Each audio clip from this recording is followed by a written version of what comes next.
ఆ దేశంలో చెలరేగిన అంతర్గత అల్లర్లు ఏకంగా 10 లక్షల మందిని ఊచకోత కోశాయి. అది కూడా కేవలం 100 రోజుల్లో మాత్రమే. ఇంతటి దారుణమైన సంఘటన ప్రపంచంలో మరెక్కడ కూడా నమోదు కాలేదు. మనం ఈరోజు ఇంతటి హృదయ విదారకమైన, ప్రపంచ మానవ చరిత్రలోనే అత్యంత విషాదమైన చరిత్ర గురించి మాట్లాడబోతున్నాం. దాని పేరే రువాండా జెనోసైడ్ 1994.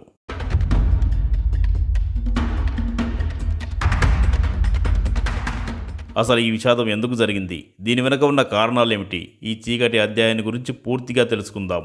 మీరు మా ఛానల్ను మొదటిసారిగా చూస్తున్న వారైతే ఈ వీడియోను లైక్ చేసి మా ఛానల్ ఇప్పుడే సబ్స్క్రైబ్ చేసుకోండి. ఇక మనం అసలు విషయానికి వచ్చేద్దాం. ఈ దారుణ సంఘటన అక్కడ ఎందుకు జరిగిందో తెలుసుకోవాలంటే మనం ముందుగా రువాండా చరిత్రను తెలుసుకోవాలి. రువాండా ఒక చిన్న దేశం, ఆఫ్రికా మధ్యలో ఉంటుంది.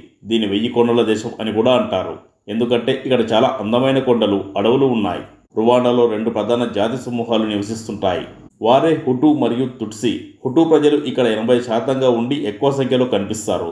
అలాగే తుట్సి వారు మాత్రం 14% మాత్రమే ఉంటారు. వీరితో పాటు ట్వా అనే ఒక చిన్న సమూహం కూడా ఇక్కడ జీవిస్తుంది. ఈ 2 సమూహాలు చాలా కాలం నుంచి ఒకే దేశంలో కలిసి జీవించాయి. కానీ వారి మధ్య చిన్న చిన్న గొడవలు ఉండేవి. ఈ సమస్యలు ఎక్కడి నుండి మొదలయ్యాయో తెలుసుకోవాలంటే దీనికి మూలం కొంతవరకు కలోనియల్ హిస్టరీలో కనిపిస్తుంది.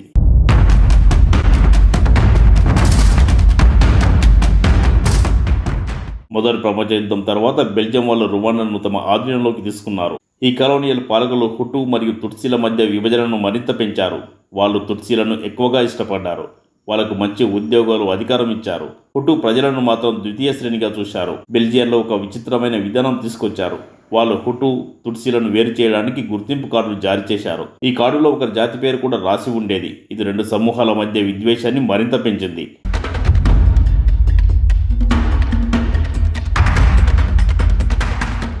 1962లో రువాండాకు స్వాతంత్రం వచ్చినప్పుడు హుటు ప్రజలు అధికారంలోకి వచ్చారు. దీనితో అక్కడ ఉన్న తుట్సీలు వివక్షను ఎదుర్కోవడం మొదలైంది. ఈ విద్వేషమే క్రమంగా పెరిగి 1994లో జెనోసైడ్కు దారితీసింది.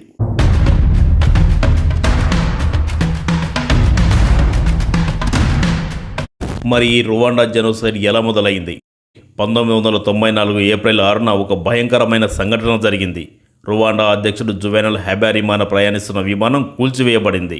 ఈ దాడి వెనక ఎవరు ఉన్నారో ఇప్పటికి కూడా స్పష్టంగా తెలియదు. కానీ హుటు తీవ్రవాదులు దీని తుట్సీల పనిగా భావించారు. ఈ ఘటనే జెనోసైడ్కు ట్రిగ్గర్గా మారింది. వెంటనే హుటు మిలీషియా సమూహాలు, ఇంటర్ హామ్వే అనే సైనిక బృందం తుట్సీలను లక్ష్యంగా చేసుకుని హత్యలు మొదలుపెట్టారు. రేడియో ద్వారా తుట్సీలను బొద్దింకలు అని పిలిచి వాళ్ళను చంపాలని ప్రజలను రెచ్చగొట్టారు. కత్తులు, గొడ్డళ్ళు, ఇతర సాధారణ ఆయుధాలతో లక్షలాది మందిని దారుణంగా హత్య చేశారు. స్త్రీలు, పిల్లలు, వృద్ధులను కూడా వదల్లేదు. చర్చిలు, స్కూళ్లు, ఆసుపత్రులు కూడా ఈ హత్యాకాండ నుండి తప్పించుకోలేకపోయాయి. ఈ హత్యాకాండ జరుగుతున్నప్పుడు ప్రపంచం దాదాపుగా నిశ్శబ్దంగా ఉండిపోయింది.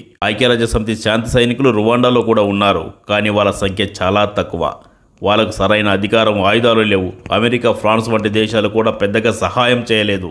ఈ విషయంలో అంతర్జాతీయ సమాజం విఫలమైందని చాలామంది విమర్శించారు. కానీ అదే సమయంలో కొంతమంది హీరోలు కూడా ఈ విషాదం నుండి ప్రకాశించారు.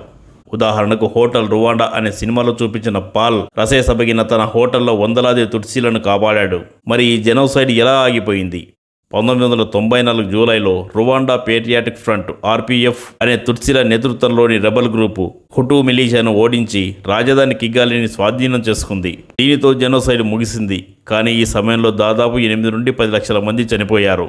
లక్షలాది మంది నిరాశ్రులయ్యారు.